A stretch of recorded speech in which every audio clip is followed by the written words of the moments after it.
Good afternoon. I'm pleased to share with you some of the focus for our ministry's 2025-26 budget. The Ministry of Education's goal this fiscal year is to allocate funding for school improvements, which include education reform and student achievement. More details on the execution of such will be provided during the Committee of Supply in the House of Assembly. As the Premier and Minister of Finance stated during his recent budget statement, the Ministry of Education has been allocated $149.2 million, an increase of $9.8 million or 7% over last year. This funding will support programs and necessary resources to deliver quality and safe learning experiences. To assist Bermudians who have the goal of obtaining tertiary education, the ministry's scholarship and awards have increased by $222 and $525, bringing the total to $1.8 million for post-secondary education, providing more opportunities for young adults to access funding and pursue their dreams. To address educators' concerns, we will increase substitute teachers by 25% to support education reform and assist school leaders with day-to-day operations.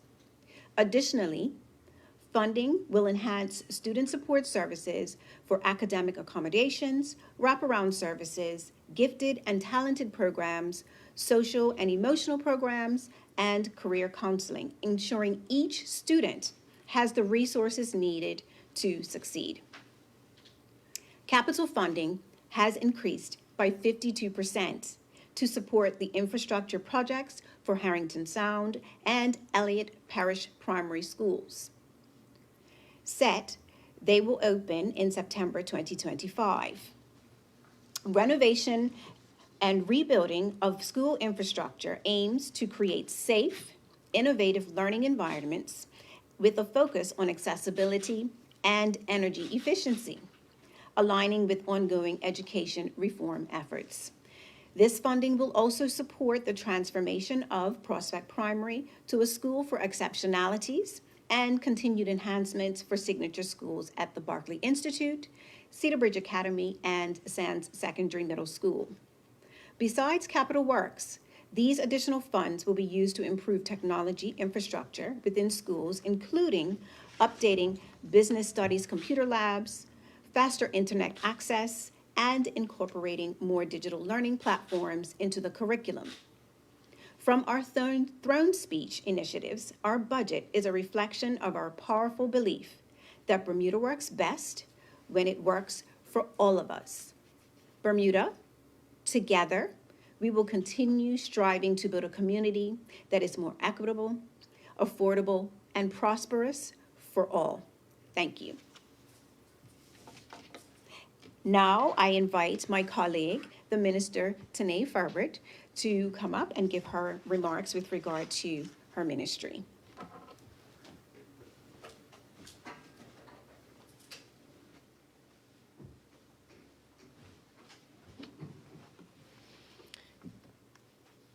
Good afternoon, Bermuda. This afternoon, I am pleased to share with you the key initiatives that will be advanced through the 2025-26 budget allocation for the Ministry of Youth, Social Development, and Seniors.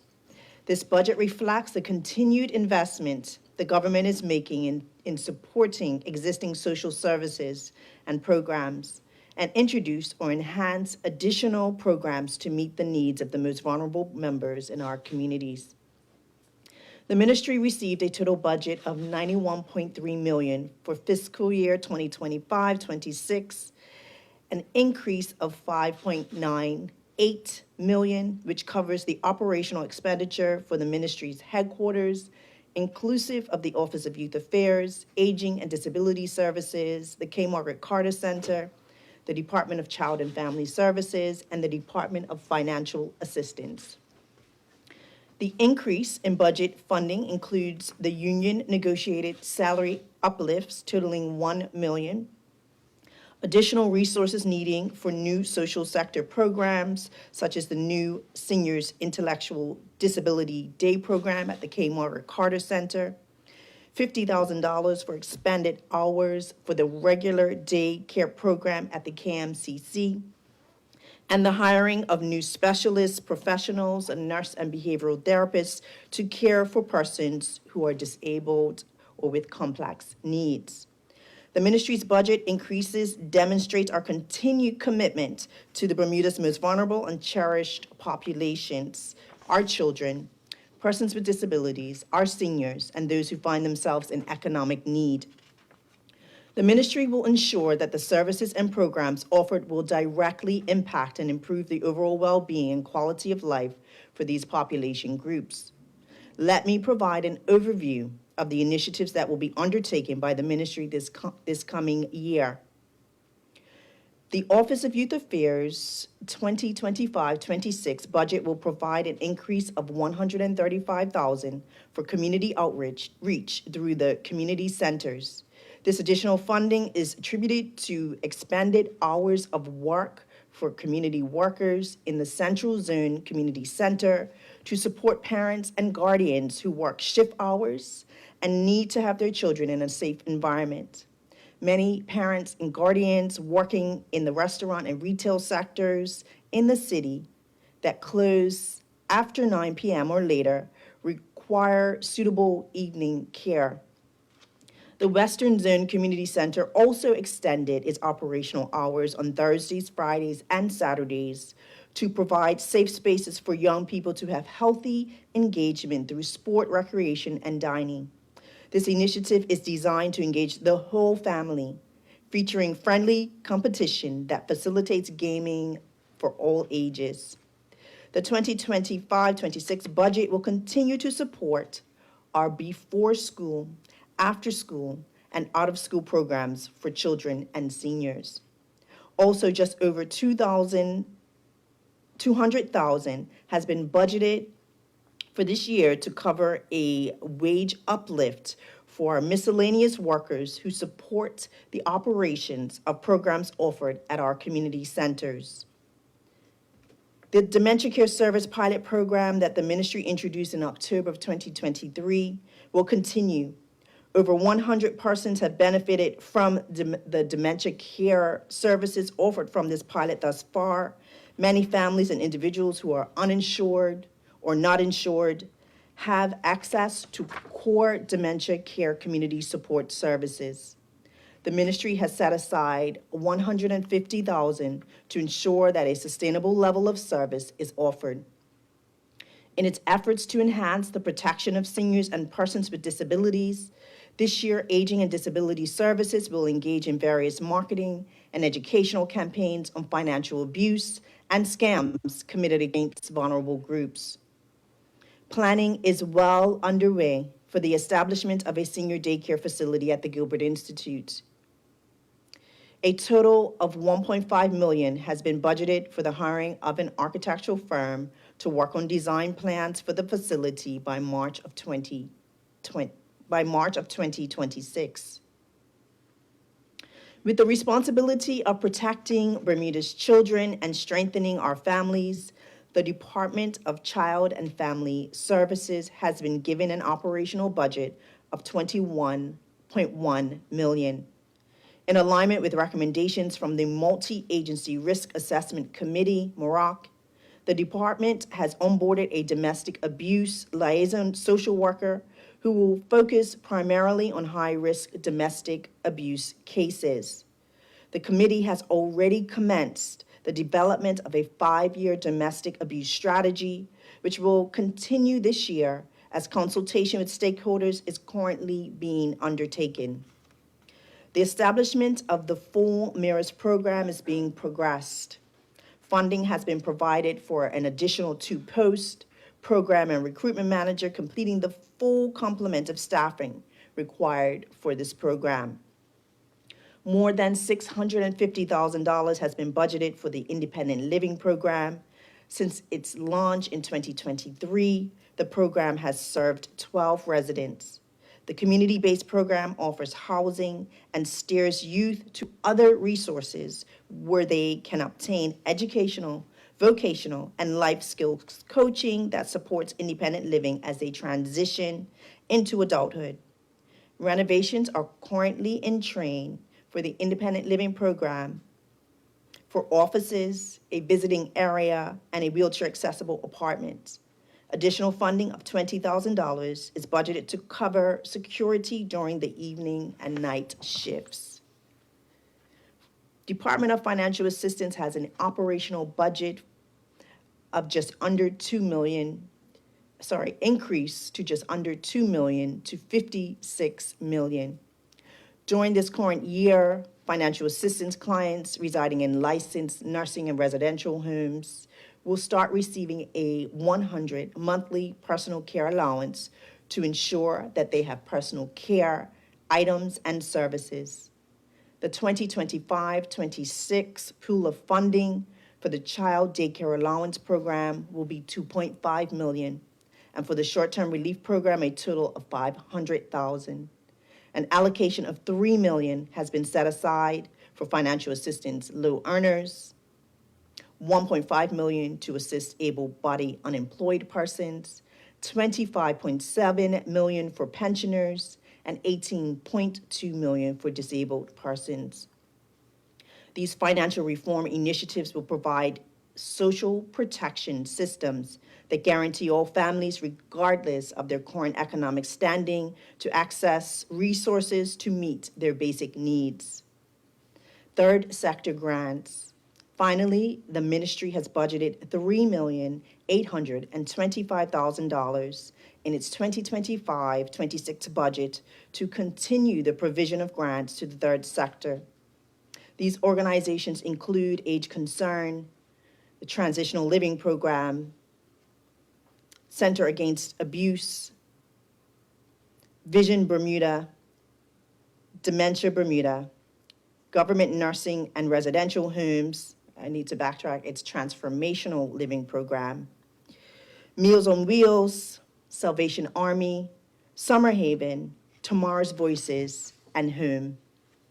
In conclusion, other key initiatives that will be steered by the Ministry of Youth, Social Development, and Seniors during the 2025-26 budget year include the hiring of a project manager to coordinate the implementation of the action items in the National Senior Strategy, the execution of priorities in the Plan to End Homelessness, the implementation of a perpetrator service program in domestic violence, and the strengthening of a litigation guardian program. These initiatives are about care, fairness, and sustainable support for our community so that we are building a Bermuda where everyone benefits. Thank you. And thank you, Minister Tanae Furbert. We'll now have both ministers at the podium and to take questions. Yes, eagerly awaiting. Sarah Lagan from the World Gazette first.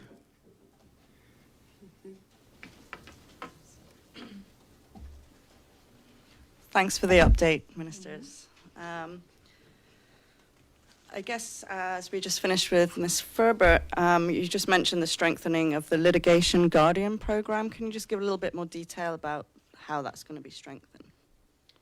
Sure. So we have kept our community abreast in regards to the work that we continue to do with litigation guardians by making sure that our litigation guardians remain current and trained.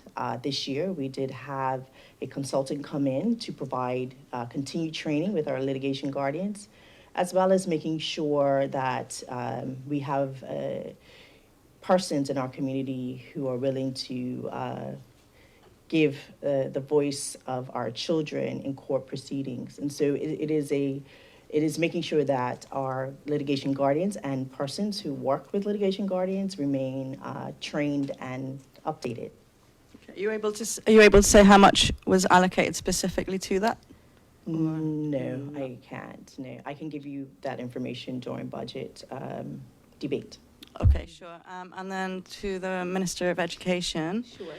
So some might be happy to see quite a significant, it seems, increase in the budget for substitute teachers. Yes. I guess one question is, with these schools that have been closing, presumably the teachers becoming available as those schools close, Heron Bay, etc. So can you explain the need for this hike in substitute teachers given the environment we're in? Right.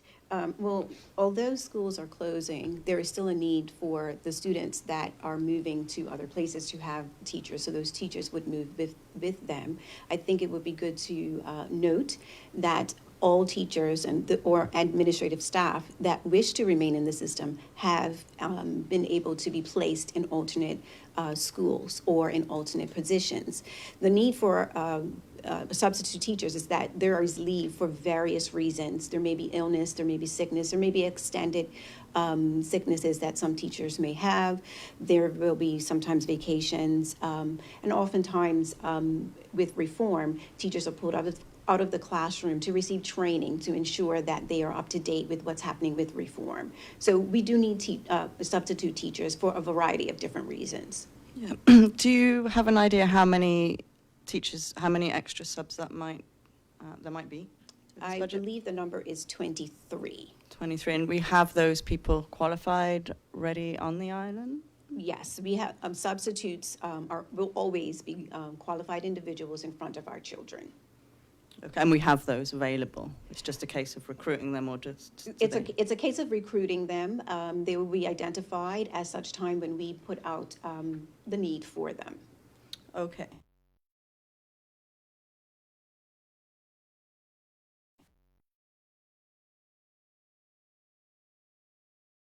Budget for the ministry, does that include the 2.5 million for the consultants innovation unit? Yes, that That's would included in the- It's all included in that. Mhm. Okay. And you as minister coming in, are you pleased with the work that you've seen been done by Innovation Unit? Do you believe that they've reached their deliverables? Or do you feel that there have been some challenges along the way with this firm? Well, I wouldn't say there are challenges. I believe that the service that they've given us has it has been a heavy lift, as we do have teachers and senior administrators who will need uplifting in skill. And so we've benefited from having their guidance and support in that. And as far as I'm concerned, we continue to strive. Transformation is not a one-time thing. And in spite of the fact that we talk about reform as something that's outside of regular education, it's still part of our everyday transformation. So all schools are going through transformation, not just the schools that you hear mentioned in particular for signature learning or parish schools. And I believe that the Innovation Unit has done a great job in ensuring that the teachers, those who are being trained, have been given the upskilling that they need. Okay. I guess the end result that we're really looking for is improved standards Absolutely. from the children, literacy levels, numeracy levels. Mm-hmm. Can you speak to whether there has been any change upwards or downwards in these levels that we see in the public education system? Right. Since 2020, when this reform started. We've seen transformation in our approach to education. Instead of students in the traditional sense, we are more incorporating more project-based learning, and therefore there will be those students who are more inclined to enjoy that type of learning, and therefore they will do better in class. And so in terms of overall results, that's something that I believe that we'll be able to tease out in due time.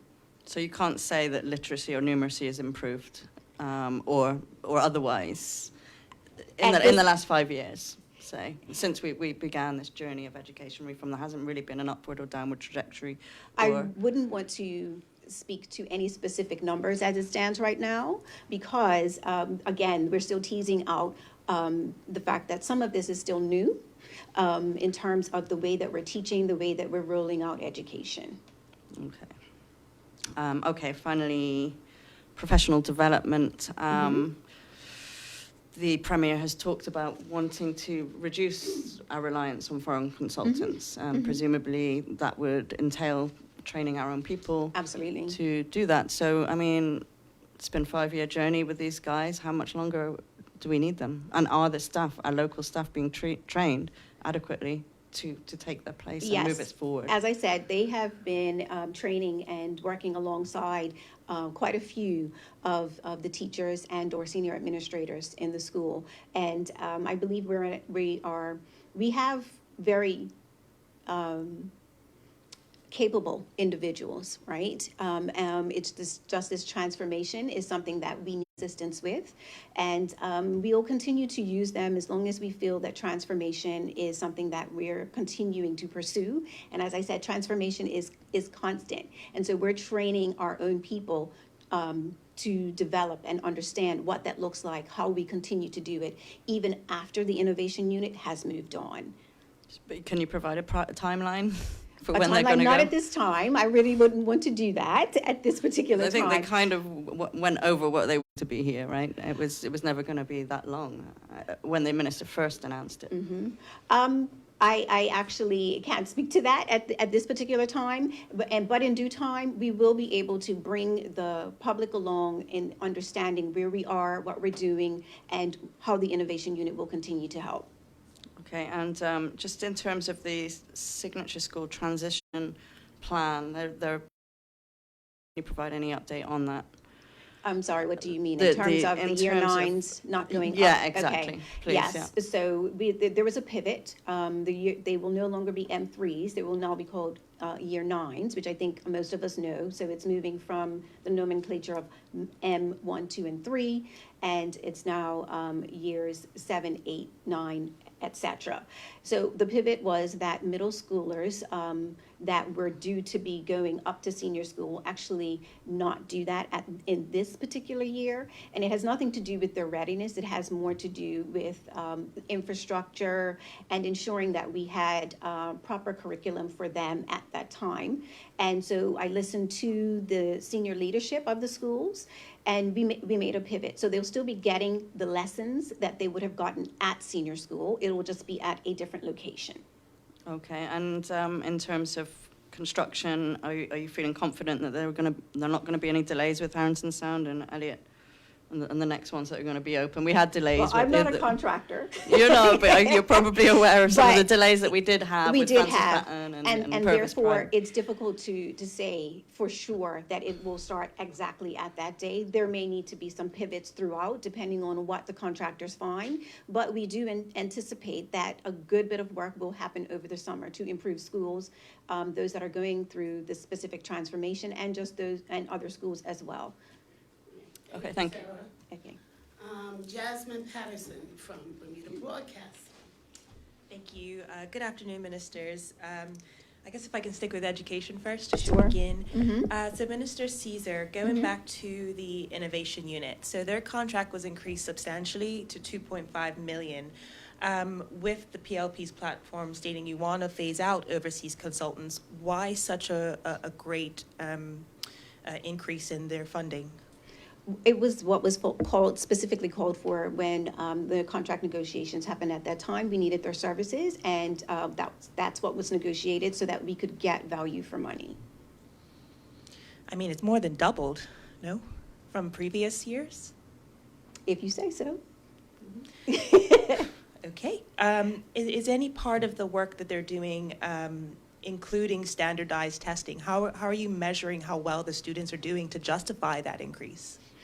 Obviously, we expect for them to ensure that we're getting the transformation or seeing the transformation that we would like. My ethos, as I've explained to stakeholders, is ensuring that there is accountability, there is standards, and ensuring not just with the students, but also with teachers, et cetera. So the transformation, we're expecting for them to assist with that as well. Okay, so there will be standardized testing. Potentially, yes. Once we determine the curriculum, obviously we have to test children to ensure that they are reaching key markers throughout. And so I don't want to necessarily call it standardized testing, but maybe assessment of what's happening along the journey. Do you have a time frame of how soon that will be implemented to track things? I'm sorry, do you mean specifically when the Assessments. assessments will happen? Yes. It'll be determined as the curriculum is developed as to when those assessments should take place. And as you know, this is an ongoing process. And we do have individuals who are looking at curriculum, looking at assessment, and I am asking for them to ensure that I get that information so that we can ensure that in September, we're at a pace where we need to be. Okay, thank you. With the substitute teachers matter, you said about 23 people have been budgeted. It's around 23, 23. yeah. Do you have an ideal number that you need to ensure that there's adequate coverage, should they be needed? In terms of, well, that's difficult to say because we never know when there's going to be absences. There may, like I said, and in particular, there may be medical leave, there may be other administrative leaves, there may be professional development that teachers are doing. So it's difficult to say specifically what that number should be. We have been given the number of, or we have determined that we can, with the budget of 423. So that's what we're going to work with. But again, it's very fluid and depending on what happens throughout the year. So it's difficult to give a specific number. Okay, and how were discussions with the union with making that agreement? Were they on board with that number and the funds available? In terms of what we need, the unions are happy that the Minister of Finance has seen fit to give us more funding overall. So they were quite accepting of that. Okay, and just lastly, just going back to early in the year, Senator Lindsey Simmons described an incident where a teacher was assaulted by a student. There was another incident, I believe, over at Sands Secondary. I wonder what is being done to ensure the safety of teachers moving forward.